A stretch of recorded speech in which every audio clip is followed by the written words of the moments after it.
गुरुजी, ऐसा कोई तरीका है कि जो चोर जो है चोरी करके गए हैं उसको हम कोई सिद्धि से या पकड़ा सकते हैं?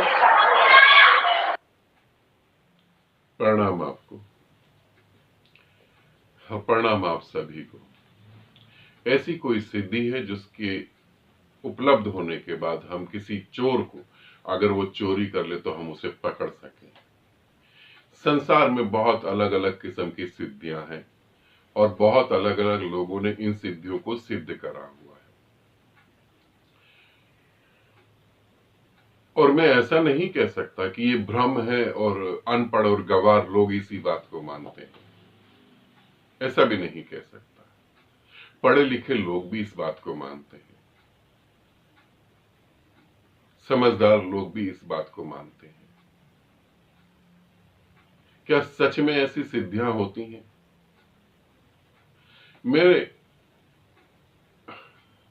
मैं अपने अपने बारे में बता रहा हूं। मेरे गुरु ने चोर पकड़ लिया जाए, ऐसी कोई सिद्धि मेरे गुरु ने मुझे नहीं सिखाई। मेरे गुरु ने कहा कि सत्य के साथ चलना और सदा सत्य के साथ ही रहना। सत्य तुम्हारा प्रिय मित्र है और मृत्यु के बाद भी यही मित्र तुम्हारे साथ रहेगा और कुछ भी नहीं रहेगा। इसीलिए ऐसी कोई सिद्धि होती है जिससे कि अगर हम सिद्ध कर ले और हम चोर को पकड़ लें, अगर चोर चोरी करके ले जाए और हम उसे पकड़ लें, ठीक है, इसे समझना। ऐसी कोई सिद्धि होती है, किसी ने कहा कि ऐसी कोई सिद्धि होती है कि वो आप सिद्ध कर ले, यक्षिणी दक्षिणी और पता नहीं क्या क्या, वो आपके कान में आके बता जाती है।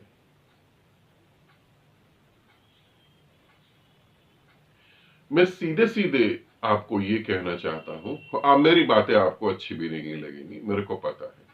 क्या सच में ऐसी सिद्धियां होती हैं?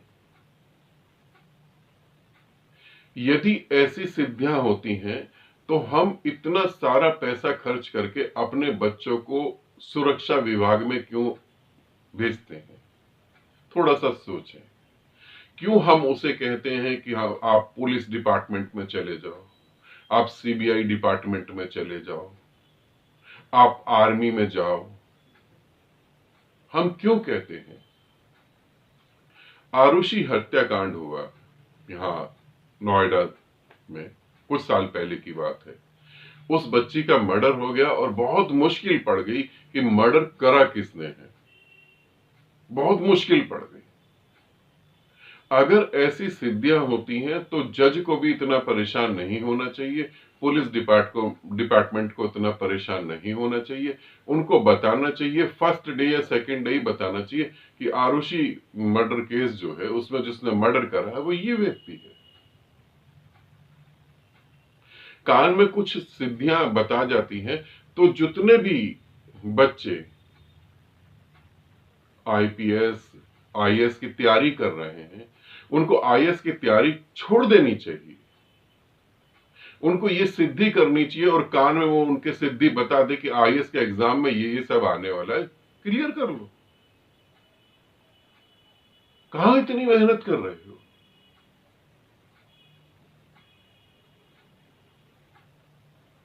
जो महिला ने प्रश्न पूछा उन्होंने अपने वहां से ऑडियो डिलीट कर दिया क्योंकि मुझे लगा नहीं कि मैं वहां आंसर दूं, मुझे लगा मैं यहां आंसर दूं, मगर यहां भी मैं देख रहा हूं ऐसी सिद्धियां हिंदुस्तान में ही पाई जाती हैं, बाहर नहीं पाई जाती। इसीलिए बाहर की टेक्नोलॉजी बहुत हाई है, बाहर की आर्मी बहुत स्ट्रांग है, बाहर की पुलिस बहुत स्ट्रांग है। एक बार मैं न्यूज़पेपर पढ़ रहा था, शायद न्यूज़पेपर था या कोई मैगजीन का पेज पढ़ रहा था, उसमें लिखा हुआ था कि बहुत बड़े बड़े जो है पुलिस डिपार्टमेंट के जो हेड होते हैं उनकी एक पार्टी हो रही थी जापान में। और जापान में जब पार्टी हो रही थी तो जापान में जो पुलिस हेड था उसने कहा कि जब जापान में चोरी होती है, कहीं क्राइम होता है, तो हम जो है 1 से 1.5 घंटे में वहां पहुंच जाते हैं। तो अमेरिका का भी वहां व्यक्ति बैठा हुआ था, रशिया का भी बैठा हुआ था, और भी देश के बैठे थे। सबने बताया हम यहां पहुंच जाते इतने टाइम में। अमेरिका के व्यक्ति ने बताया कि हम तो सिर्फ 3 से 5 मिनट में वहां पहुंच जाते हैं। इंडिया का भी व्यक्ति था, उसने कहा यह कोई बड़ी बात नहीं है। जब इंडिया में क्राइम होता है हम तो समय से पहले ही जान जाते हैं कहां क्राइम होगा, हमें समय से पहले ही पता होता है। समझो इस बात को। ऐसी सिद्धियां यहीं पाई जाती है और कहीं नहीं पाई जाती। ऐसी सिद्धियों का अस्तित्व हकीकत में है ही नहीं।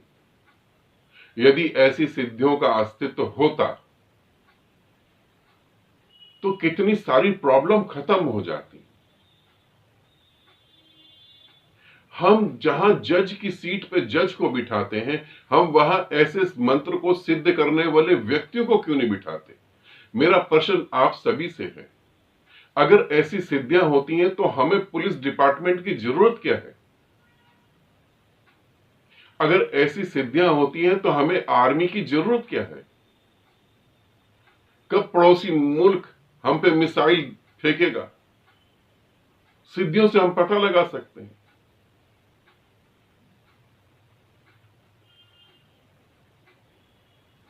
कितना सारा हम काम कर सकते हैं, मगर नहीं, फिर भी लगे हुए हैं हम। ऐसी सिद्धियां होती, ऐसी सिद्धियां प्राप्त करने वाले अंततः मानसिक रूप से विक्षिप्त होकर, पागल होकर और एक दर्दनाक मौत मरते हैं। ऐसा कुछ भी नहीं होता है। आप चमत्कार के पीछे भागते भागते अपना जीवन जो प्रभु ने दिया, जो परमात्मा ने दिया, उसे भी बर्बाद कर देते हैं। ऐसी कहीं कोई सिद्धि नहीं है। यदि अगर है तो वो इन कामों में यूज क्यों नहीं करी जाती? दिव्य दृष्टि प्राप्त कर लेंगे तो सब कुछ देख लेंगे।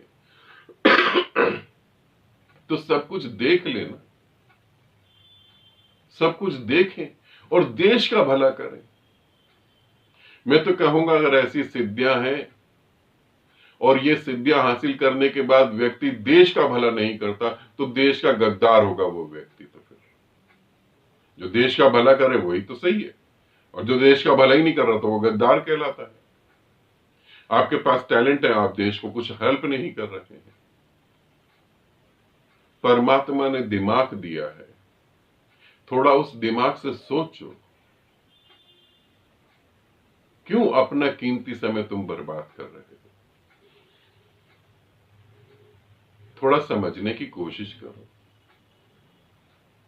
चोर चोरी करके चला गया, ऐसी कोई सिद्धि है कि जिससे हम चोर को पकड़ पाए? मेरे गुरु ने तो नहीं सिखाई। बाकी लोगों ने सीखी होगी तो आप उनसे बात कर सकते हैं, वो चोर पकड़ सकते हैं। और यदि सही में कोई चोर पकड़ सकता है तो उसको सुरक्षा विभाग की हेल्प करनी चाहिए, उसको टैक्स डिपार्टमेंट की हेल्प करनी चाहिए। बहुत सारे क्राइम होते हैं जो बहुत मुश्किल हो जाता है उनको हल करने के लिए, तो उनको वहां उनकी हेल्प करनी चाहिए। 21वीं सदी में हम जीवन को जी रहे हैं। सच में हम 21वीं सदी में जीवन को जी रहे हैं।